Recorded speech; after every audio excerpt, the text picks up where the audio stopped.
The House of Representatives approves in third and final reading the 2017 proposed national budget.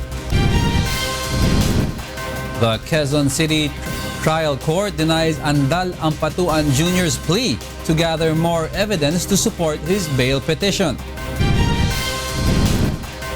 President Rodrigo Duterte meets with Filipino community in China, eyes a fruitful talk with Beijing. Tropical cyclone warning signal number 5 is raised over Cagayan and Isabela as Typhoon Lawin intensifies into super typhoon. The United Nations Refugee Agency calls for more aid to help residents displaced by war in Mosul, Iraq. And the run and gun team of the MMBA Black Wolves prepares for a must-win game against the Senate Defenders this coming Sunday. Y News begins now.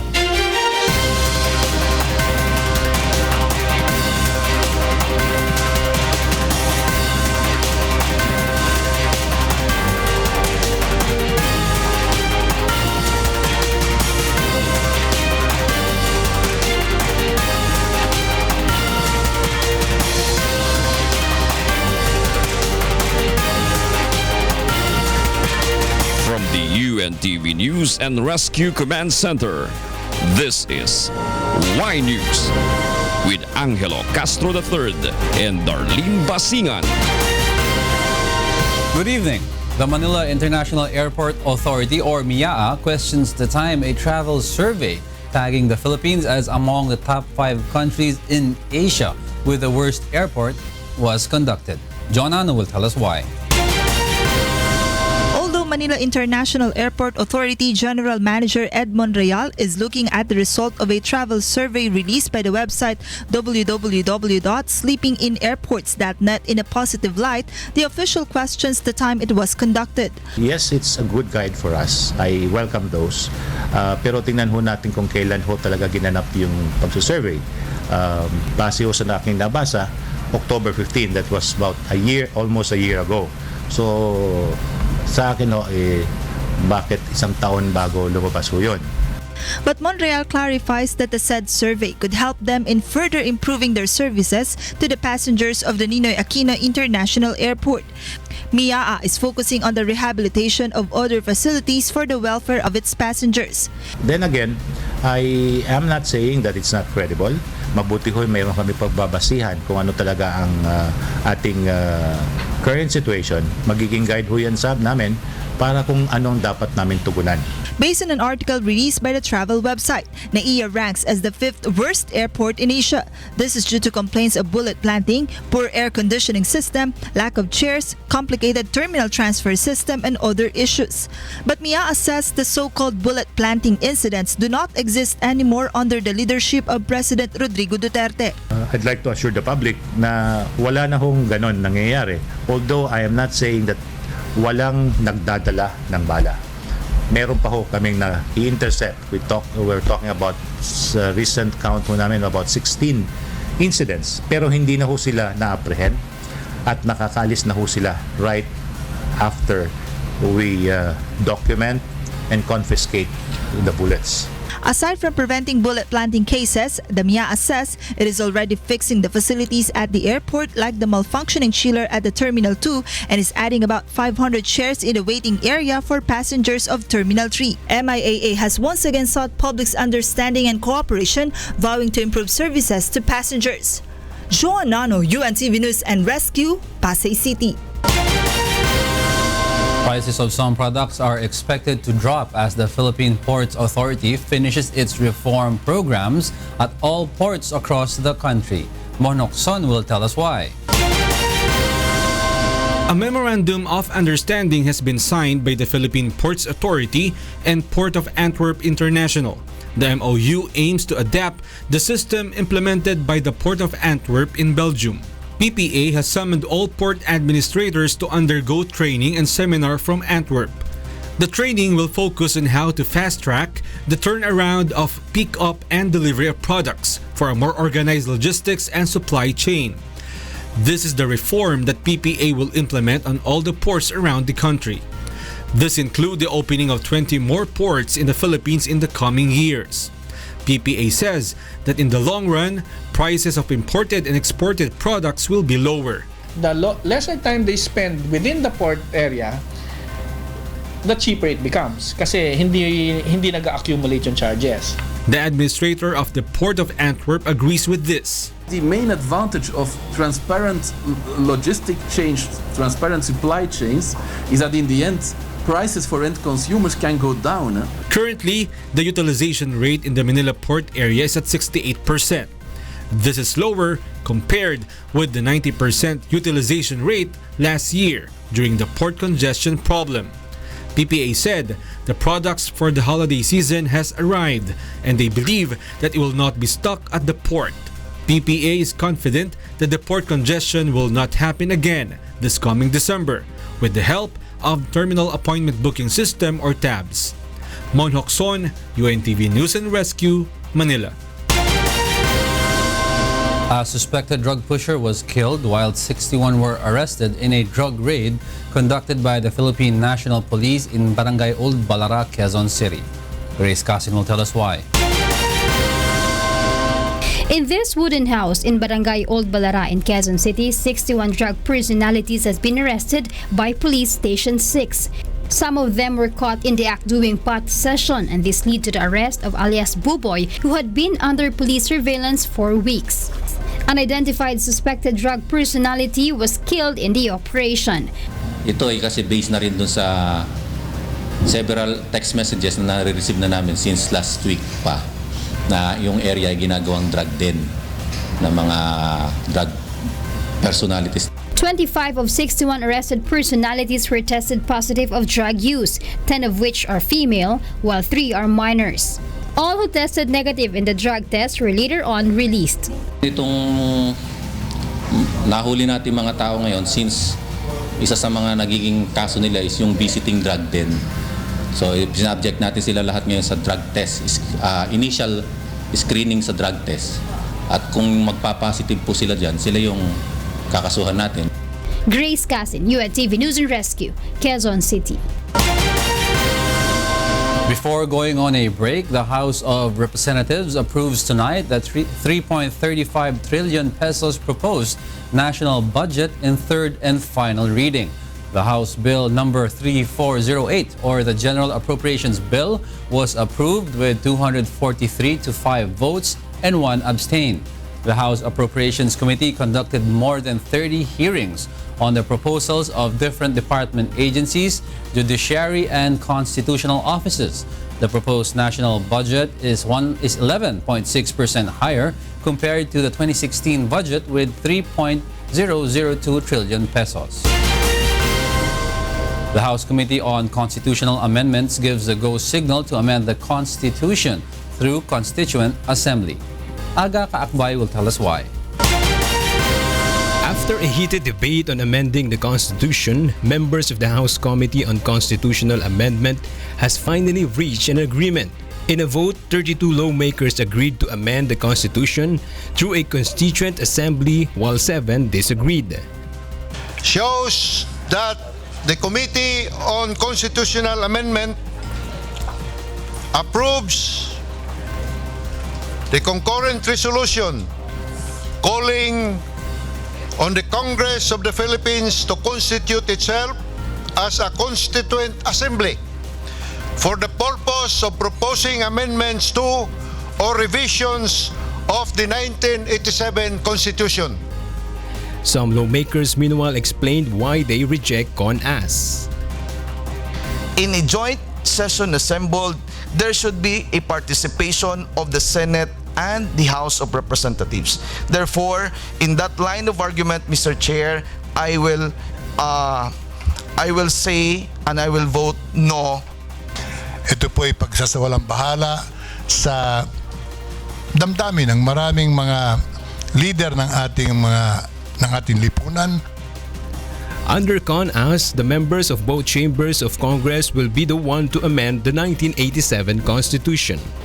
The committee has created a technical working group that will conduct a study on the proposed amendment of the Constitution through CONAS before it is delivered to the plenary. Aga Kaakbay, UNTV News and Rescue, House of Representatives. Motorists on the northbound and southbound lanes of EDSA Quezon Avenue are experiencing moderate traffic. Joanne Nano is at EDSA Quezon Avenue to tell us why, live. Go ahead, Joanne. Good evening, Darlene. We are now right here in EDSA Quezon Avenue to know the latest traffic update in some major roads within Metro Manila. Let's take a look at the traffic situation.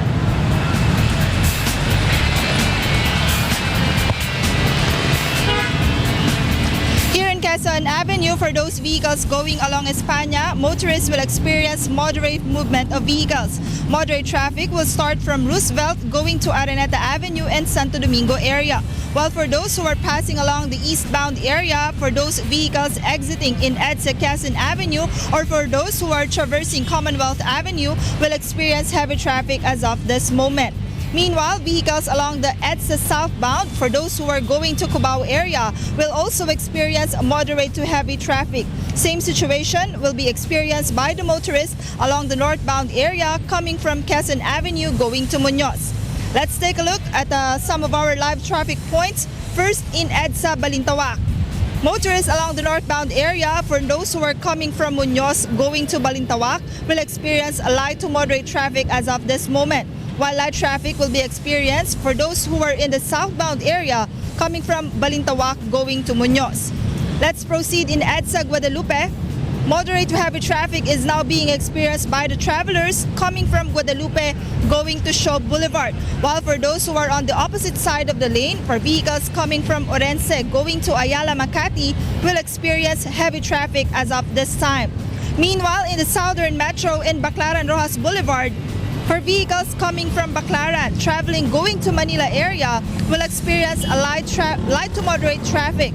Same situation will be experienced for those who are coming from Baclaran Coastal Road going to the area of Cavite. And lastly, in Monumento MacArthur Highway, for those commuters and motorists going to Marulas and Malinta Valenzuela, they have nothing to worry because vehicles are quite fast moving as of this moment. Same situation is being experienced on the opposite side of the road for those who are going to EDSA and Recto Avenue. Once again, Darlene, we would like to remind all the motorists out there that window hours is suspended by the Interagency Council for Traffic effective until January 31, 2017. And since tomorrow is Thursday, a number coding scheme is still being implemented. All vehicles with plate numbers ending in 7 and 8 is strictly prohibited in all major roads within Metro Manila. And that was the latest traffic update. Back to you, Darlene. Thank you, Joanne. And that's Joanne Nano reporting live from EDSA Quezon Avenue. Meanwhile, state prosecutors are questioning the delay in implementing the 90-day suspension order issued by the Sandigan Bayan against Senator J.V. Ejercito. Monocson will tell us why. State prosecutors asked the Senate to explain the delay in implementing the suspension order of Senator J.V. Ejercito. The Sandigan Bayan has issued the order last September, but until now, Senate President Coco Pimentel has failed to implement the suspension. Pimentel says they already received the suspension order and referred it to the Committee on Rules.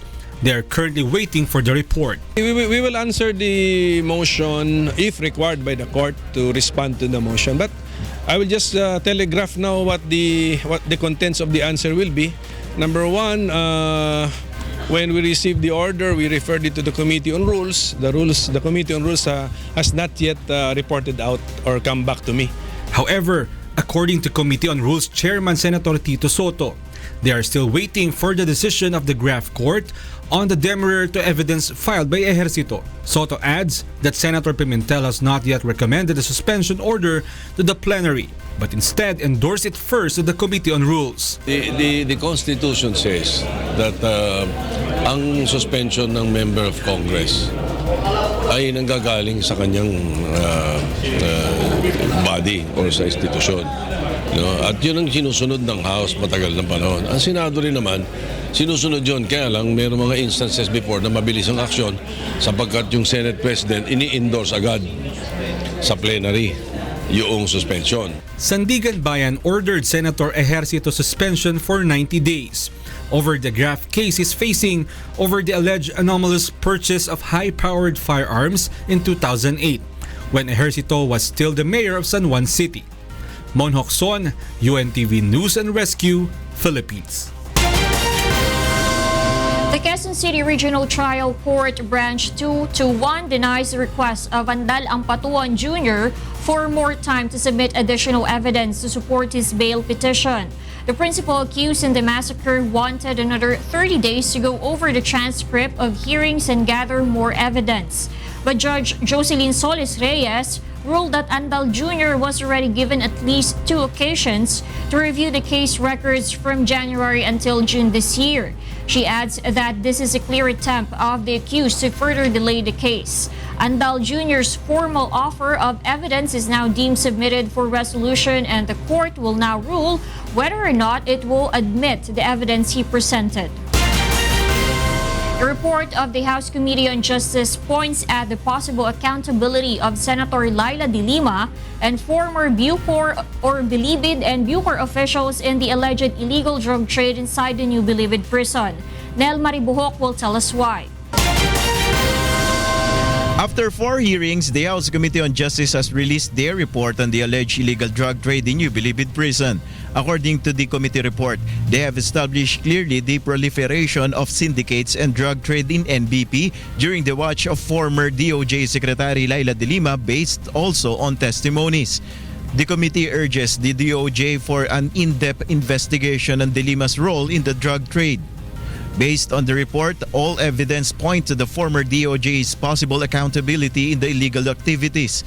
Also, the House Justice Body urges the Justice Department to utilize the testimony of former Bucor OIC Rafael Ragos, who already admitted to his participation in illegal drug trade, to indict all other officials and personalities involved in the issue. Also, the possible involvement of former Bucor Chief Franklin Bucayo. In connection with the NBP illegal drug trade, the committee recommends to the lower house the reimposition of death penalty on drug cases, amendments on anti-wiretapping law, bank secrecy law, and anti-money laundering act. Also, the rationalization of Bucor and BJMP in a single department. The committee also recommends the prohibition and dismantling of gangs at the NBP and other penitentiaries, stricter rules against smuggling of contrabands, and the use of state-of-the-art jamming device to prevent inmates' communications. Nel Maribuhok, UNTV News and Rescue, House of Representatives. Y News will be right back.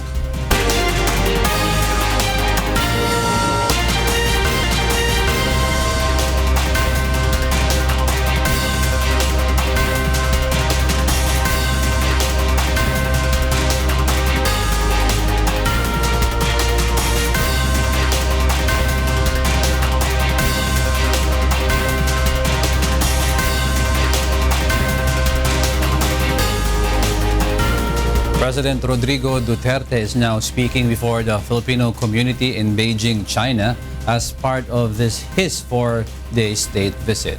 Dulce Alarcon is at the Grand Hyatt Hotel in Beijing to tell us why live. Go ahead, Dulce.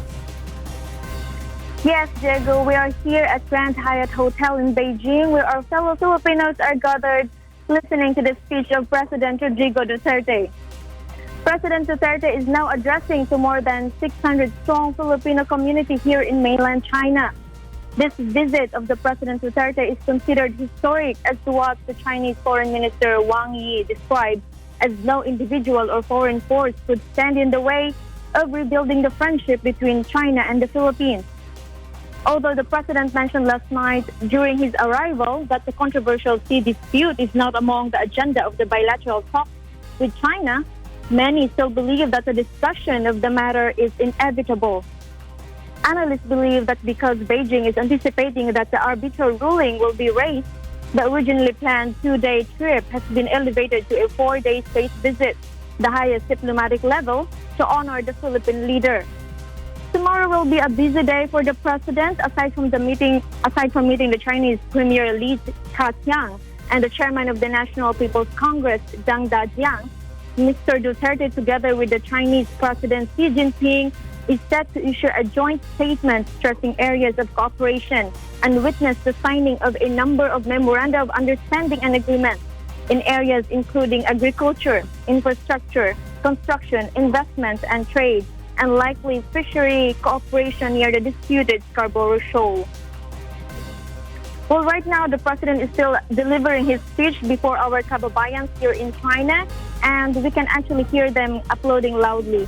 We'll be getting more updates throughout the president's visit, but for now, that's the latest here in Beijing, China. Back to you, Diego. Thank you for that report. Dulce Alarcon reporting live from the Grand Hyatt Hotel in Beijing, China.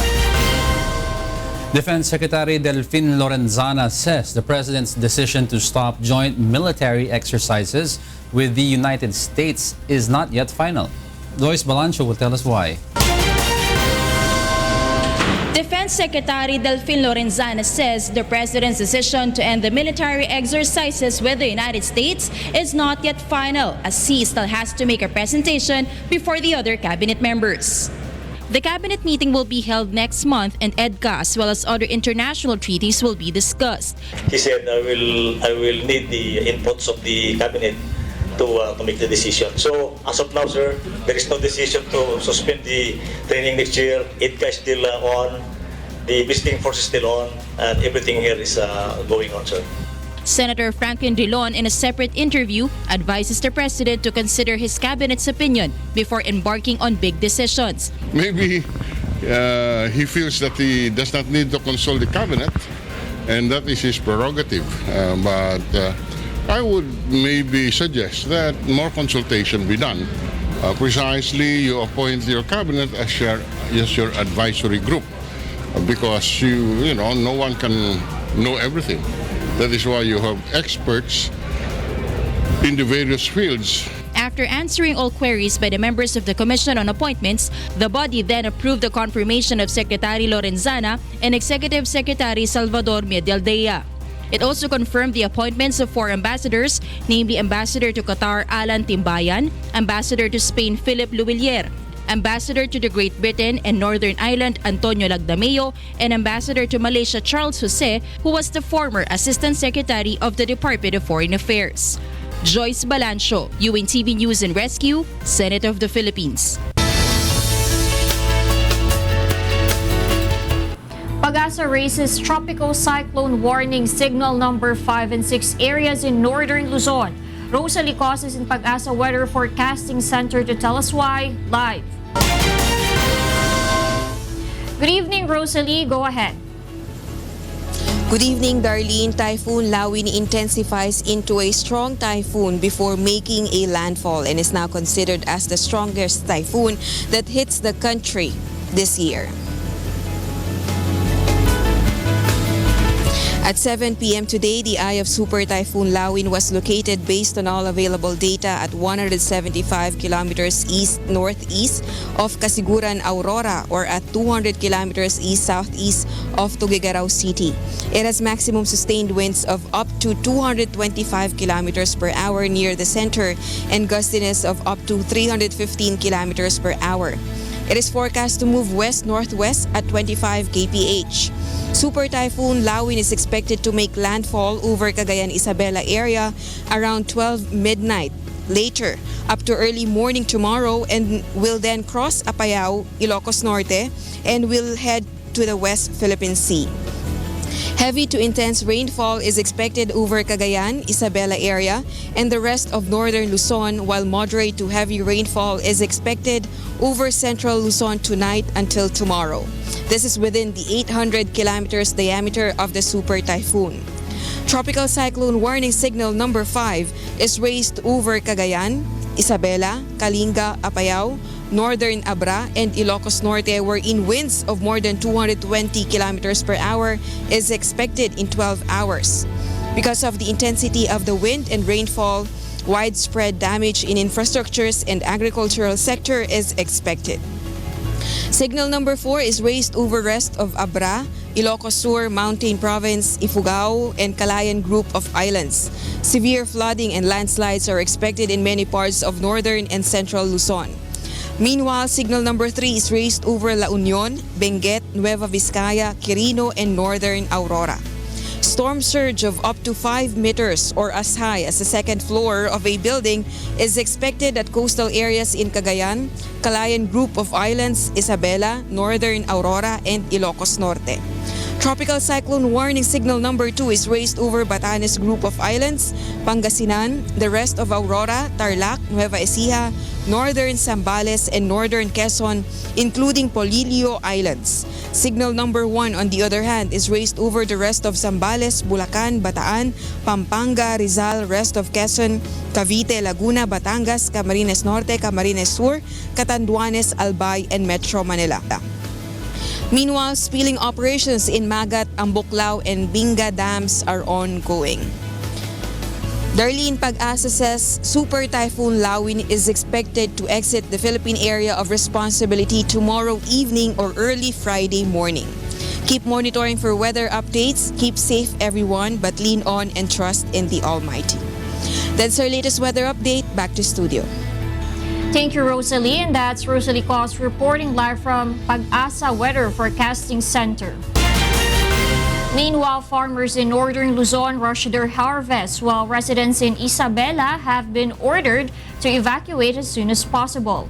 Ray Pelayo is in Baguio City to tell us why, live. Diego, farmers in northern Luzon, specifically in Urdaneta, Pangasinan, had an early harvest, especially on rice crops, ahead of the landfall of Super Typhoon Lawin to avoid further income loss. Based on records from NDRRMC, Typhoon Karen has left around 3 billion pesos worth of damage in agriculture in central and northern Luzon, and since Typhoon Lawin is much stronger, the amount of damage is expected to double. As of this afternoon, a total of 10 municipalities in Isabela have been ordered forced evacuation when Typhoon Lawin is expected to make landfall tonight or tomorrow morning. Those who were evacuated were residents in coastal towns of Dinapige, Palanan, and Divilican, and those in Makunakon, Tabagan, Tumawini, Santo Tomas, Santa Maria, and Ilagan. Isabela Governor Faustino D. III has issued a standing order to the Philippine National Police to arrest those who will resist the forced evacuation because the move is for their own safety. Classes remain suspended in all levels in the entire province of Isabela until tomorrow. The local government is up to ensure zero casualty in the region.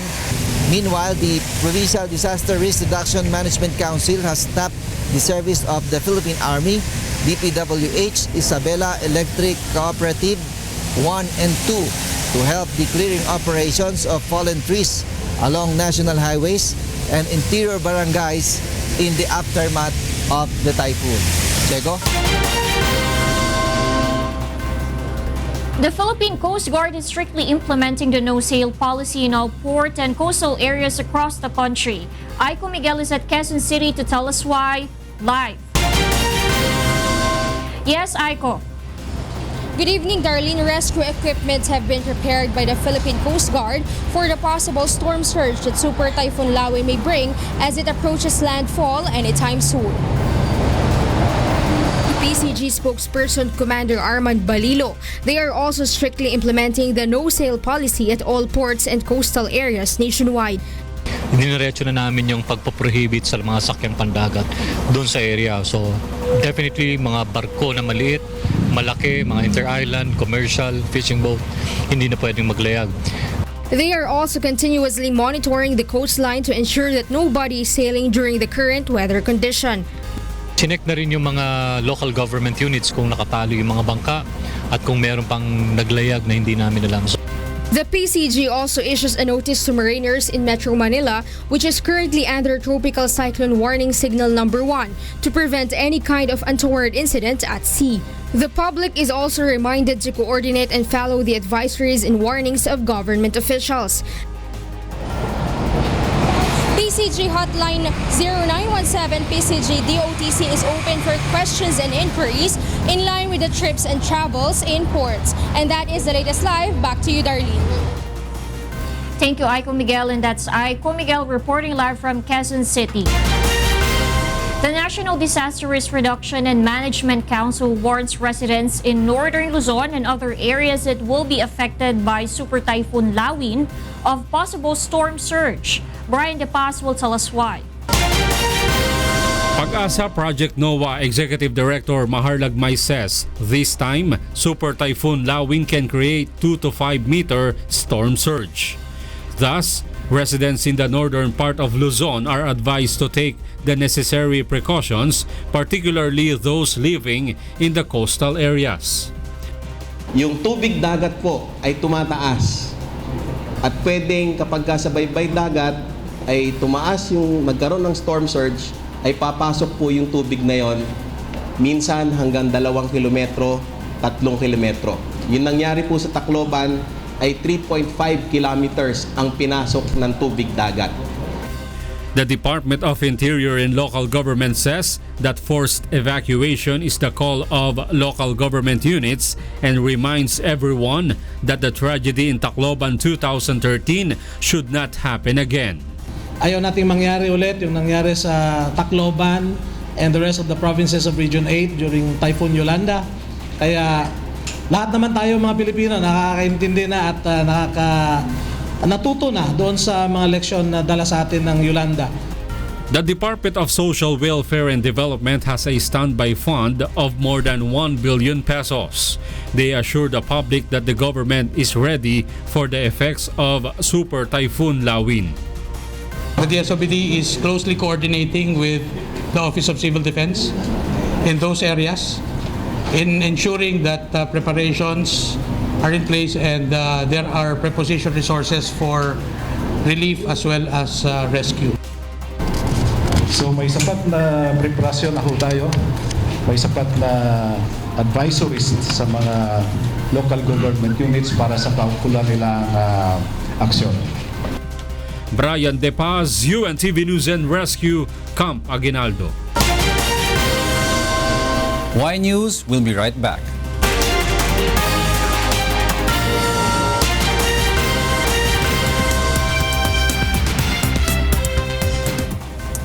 Thais are keeping their colorful clothes in the closet and are donning black or white tops.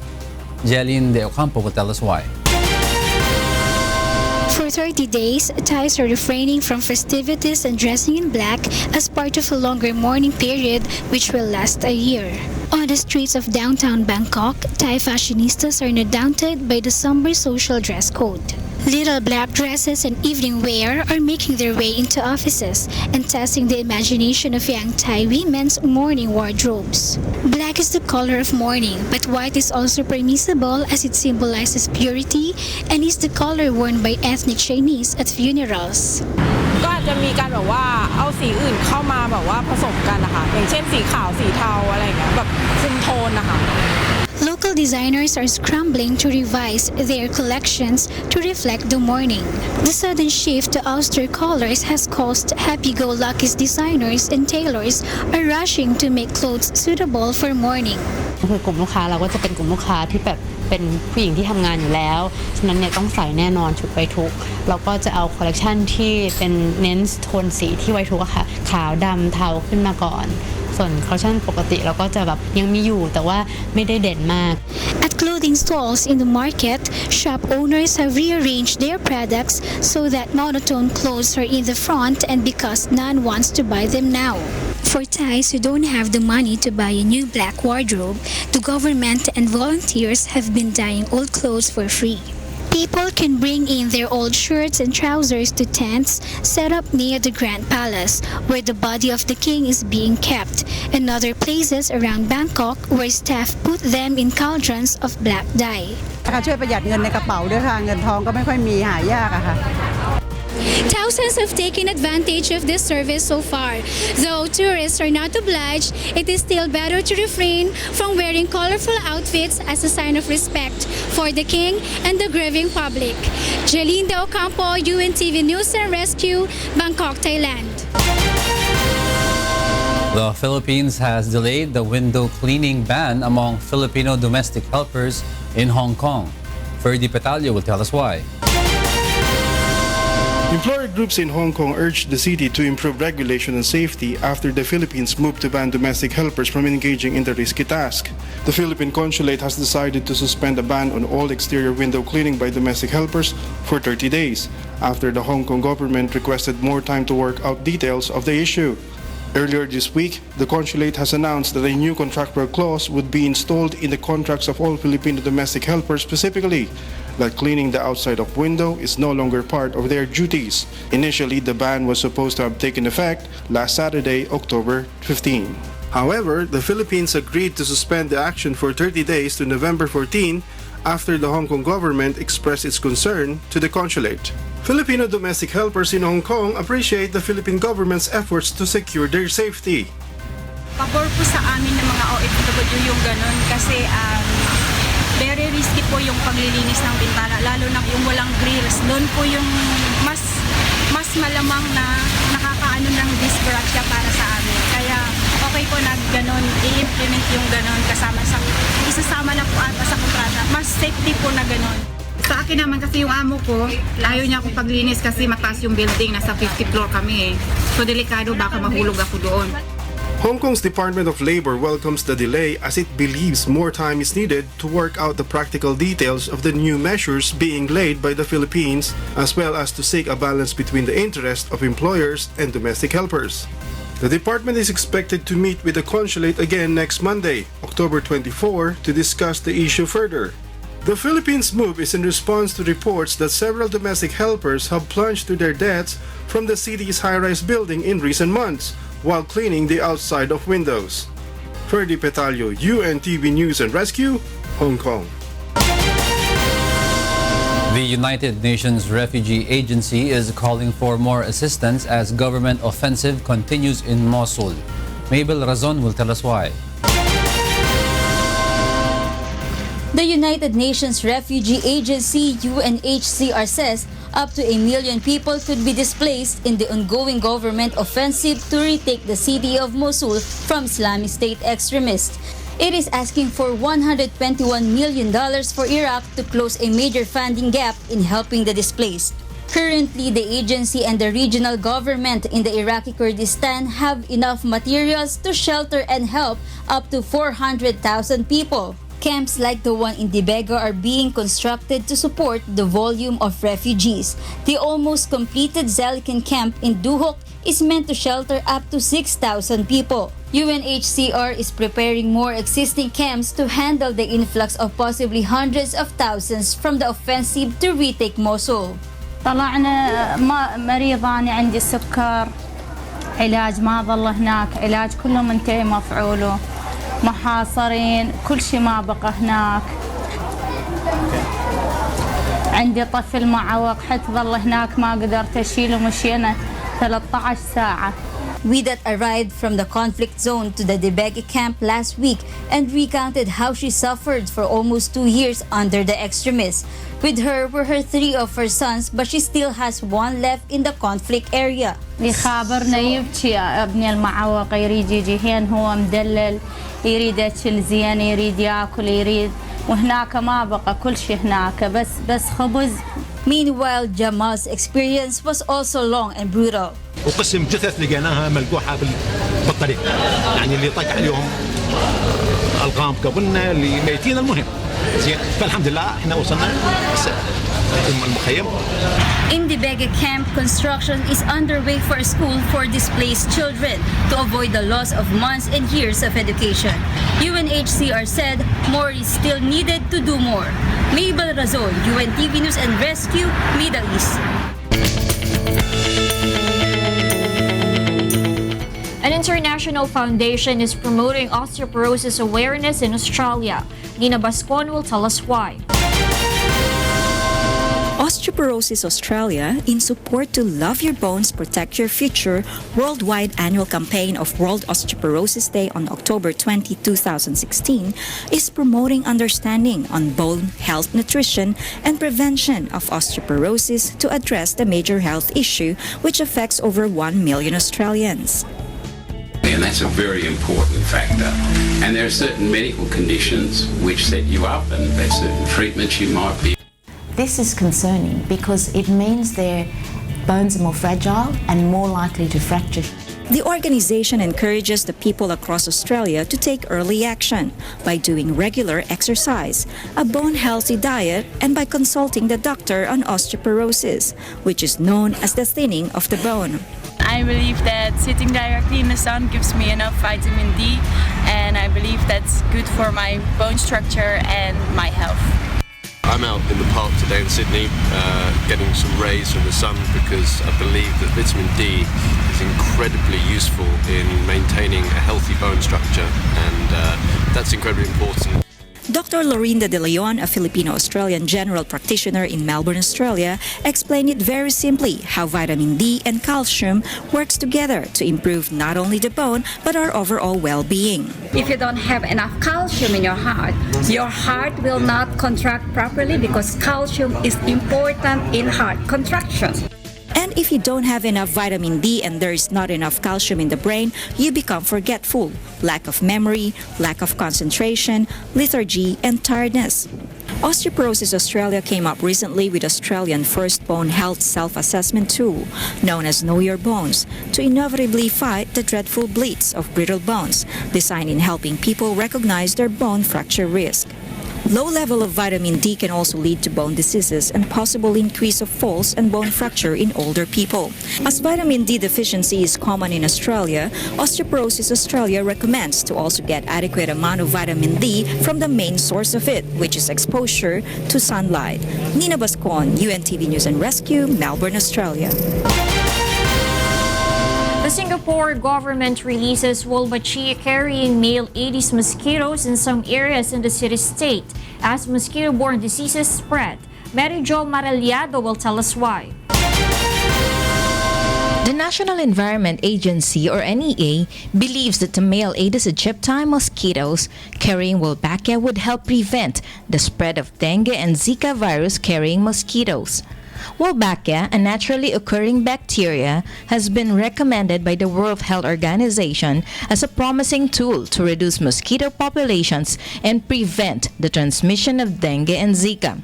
First areas in the operations were Broadell Heights Housing Estate, Nisan East and Tampines West, as part of the trial to control the spread of dengue. Next month, they will release at 2 more places at Nisan East and Tampines West. I think it's a really interesting and innovative solution, but this is the first time we're doing it, so we have to see what happens after that. Pabor ako dito sa programa nila kasi lalo na mayroon akong maliit na anak para ma-sure ko yung safety niya. So I'm in favor of this program. NEA assures the public that male mosquitoes do not bite and feed only on nectar from plants, so they do not bite nor transmit diseases. When male mosquitoes carrying the naturally occurring Wolbachia mates with female mosquitoes, the bacteria makes the females to produce eggs that do not hatch, resulting to decline the mosquitoes that cause dengue, chikungunya, and Zika viruses. Furthermore, NEA invites residents from the 3 places to learn the process of rearing these mosquitoes and for residents to host fan-based mosquito traps in their homes. Authorities warned the public that the level of dengue may exceed 30,000 this year, along with more than 300 Zika cases as of mid-September. Thus, these trials of NEA is hoped to reduce the level of outbreak, if not totally eradicate the source. Mera Jo Malariado, UNTV News and Rescue, Singapore. Serbisyong kasangbahay brings tears of joy to a mother and son. Jun Soria will tell us why. Rosalie Baracael came to Serbisyong Kasangbahay to seek help for her 15-year-old son Joshua, who had a lump on his head that continued to grow since he first felt it in July. Upon learning about their concern, Mr. Public Service Kuya Daniel Razon promptly responded. Yung lahat ng kung ano yung meron kayo, dalhin na lang din ninyo, no? At i-assist din kayo ng ating mga kasama para ma-assess kung ano ba talaga yung dahilan ng bukol na yun. Kasi baka mamaya kailangan bang tanggalin, kailangan bang operahin. After undergoing medical assessment at the De Los Santos Medical Center, neurosurgeon Dr. Emmanuel Pama said Joshua has a eosinophilic granuloma, a very rare benign bone tumor that can be removed through a surgical procedure called temporal craniotomy. This is eosinophilic granuloma. No? Ang ginagawa namin dito is, kumbaga, debridement, ibig sabihin, lilinisan namin yung lugar around this area kasi dyan sila nanggagaling. Base dito sa nakikita natin, mukha namang hindi involved yung buto. Okay? Pero during surgery, doon namin nakikita, and true enough, tumigil yung infection o yung problema doon sa balot ng utak. So, ibig sabihin, hindi naman maapektuhan yung utak. After a successful operation, Rosalie and Joshua are joyful and grateful. Pasalamat po kami sa Panginoon. Nagpapasalamat din po kami sa mga doktor na umasikaso para ma-opera po siya. Maraming salamat po sa Diyos at sa mga taong may mamabuting puso na walang sawang tumutulong sa mga katulad po naming kapuspalad. Unang-una po, nagpapasalamat po ako sa Diyos dahil po nabigyan po ako ng pagkakataon na makapagpa-opera sa pamamagitan ni Kuya Daniel Rason at ng kanyang programa na Serbisyo Kasangbahay. Jun Suriao for Serbisyong Kasangbahay.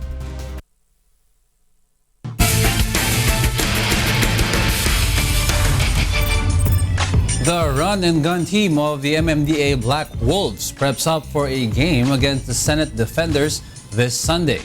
Bernard Dadis will tell us why. I will never say die. Agad hindi natapos ang fourth quarter, may pag-asa bilog ang bola. MMDA Black Wolves head coach Mandeville Martinez is confident of clinching another victory in their game against the Senate Defenders on Sunday at the Pasig City Sports Center. Presently on the fourth spot in Group A with 1-2 win-loss record, the Black Wolves are gearing up with their run-and-gun play, relying on their weapons, big man Jeffrey Sanders and Cyril Santiago.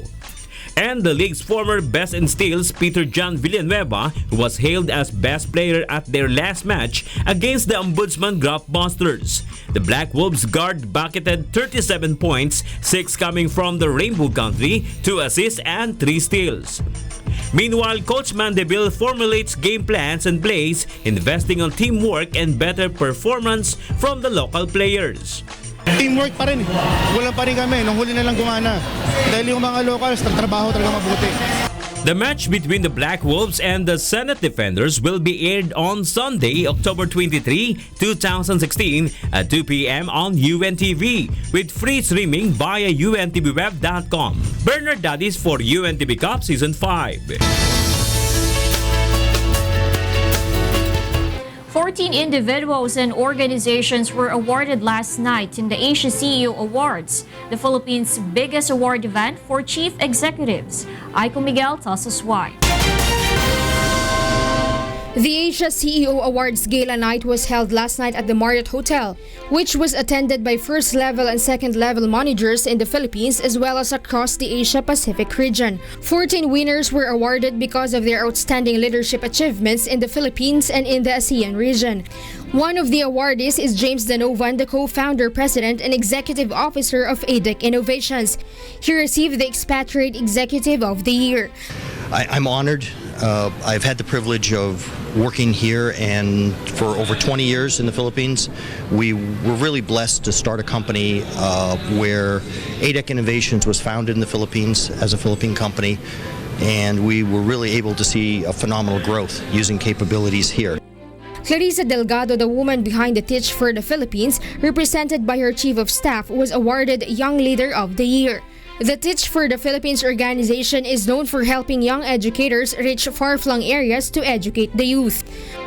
The work that Teach for the Philippines does is all about developing young leaders. We put them in public schools to teach for 2 years with the hopes that after this experience they become lifelong education advocates and they could push for education reform wherever, whatever career that they might go to.